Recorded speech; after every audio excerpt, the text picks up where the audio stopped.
El Gerard i jo us explicarem un conte que es titula El timbaler del Bruc. Aquesta història va passar de veritat. Después de la Revolució Francesa, el dictador de França, Napoleó Bonaparte, se'n va fer amb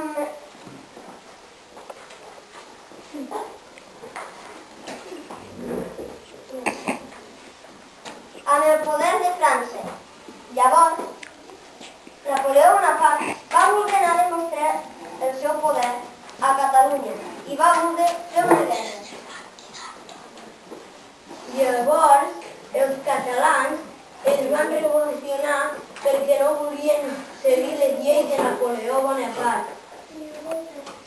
Llavors, els francesos, al primer poble que van arribar i potser invadir, va ser Manresa, però sort que un manresà va trucar a l'exèrcit català per metrallar-los a les pedres.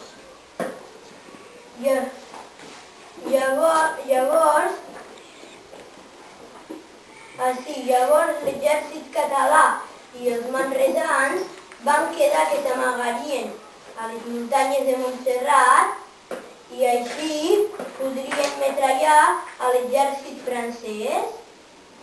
Llavors, un nen que es deia Timbaler del Bruc també va voler participar a l'exèrcit català, però li van dir que no podia, que el podien matar.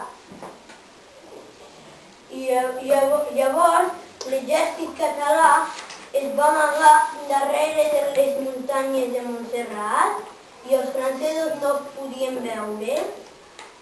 Llavors, el timbaler del Bruc va anar a les muntanyes de Montserrat a tocar el tambor. Quan va tocar el tambor,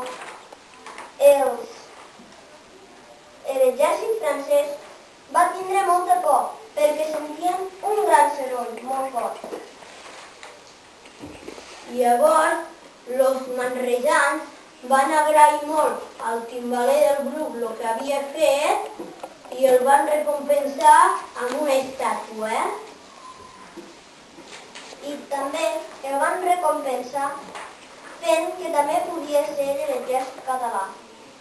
Gràcies a ell, els catalans ja haguessin set invadits. I conte contat, ja s'ha acabat, el timbaler del Bruc ha sortit guanyant i els francesos han sortit perdent. Molt bé, un aplaudiment, no? Molt bé!